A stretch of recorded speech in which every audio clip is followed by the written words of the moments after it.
முக்கியமான கண்டுபிடிப்பு இரும்பின் பயன்பாடு. மற்ற உலோகங்களை காட்டிலும் மிகவும் வலிமையானதாகவும் விலை குறைவானதாகவும் இருப்பதால் இரும்பின் பயன்பாடு வந்த பிறகு மனிதனின் சமூக பொருளாதார வளர்ச்சி உச்சத்தை அடைந்தது. இந்தியாவில் இரும்பின் பயன்பாடு பல்வேறு தொல்லியல் அகழ்வாய்வுகளில் வெளிப்பட்டாலும் தென்னிந்தியாவில் அதிக அளவில் அகழ்வாய்வுகளில் கிடைக்கின்றன. குறிப்பாக தமிழகத்தில் இரும்பு கால தொல்லியல் தளங்களும் குத்துக்கல், கல்வட்டம், கற்பதுக்கை போன்ற ஈம சின்னங்களும் ஏராளமாக காண கிடைக்கின்றன. தமிழ்நாடு அரசு தொல்லியல் துறையால் அண்மை காலத்தில் நடத்தப்பட்டு வரும் தொல்லியல் அகழ்வாய்வுகளில் கொடுமணல், கீழ்நமண்டி, மயிலாடும்பாறை, ஆதிச்சநல்லூர், சிவகலை போன்ற தொல்லியல் தளங்களில் இரும்பினால் செய்யப்பட்ட தொல் பொருட்களும் இரும்பு வாள்களும் ஏராளமாக வெளிப்பட்டுள்ளன.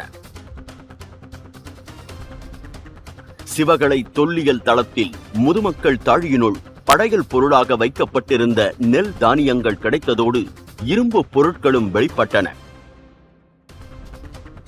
AMS கரிம கால கணக்கீட்டு முறையில் படையல் பொருளாக வைக்கப்பட்டிருந்த நெல் மாதிரியும் அகழ்வாய்வு குழியினுள் கிடைத்த கரிம மாதிரிகளும் பகுப்பாய்வு செய்யப்பட்டன. மேலும் OSL முறையில் பானை ஓட்டு மாதிரிகள் ஆய்வு செய்யப்பட்டன.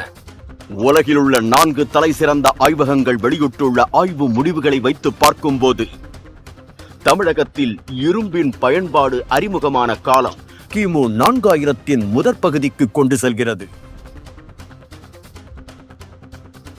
கிட்டத்தட்ட 5300 ஆண்டுகளுக்கு முன்பு வட இந்தியாவில் செப்பு காலம் செழிப்பாக இருந்தபோது தென்னிந்தியாவில் இரும்பு பயன்பாடு பரவலாக இருந்திருப்பது தெளிவாக தெரிகிறது.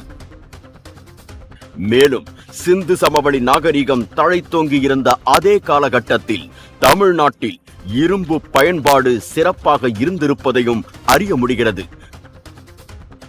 இதன் மூலமாக தமிழ்நாட்டு அகழ்வாய்வுகளில் கிடைத்திருக்கக்கூடிய இரும்பு பொருட்களானது இந்தியாவில் இதுவரை கிடைத்திருக்கக்கூடிய இரும்பு பொருட்களிலேயே காலத்தால் முந்தையவை என்பதை அறுதியிட்டு கூறலாம். இந்திய துணைக்கண்டத்தின் வரலாறு இனி தமிழ் நிலப்பரப்பில் இருந்துதான் தொடங்கி எழுத வேண்டும் என்பத சான்றுகளின் அடிப்படையில் அறிவியல் வழிநின்று நிலவுவதே நமது அரசினுடைய தலையாய கடமை.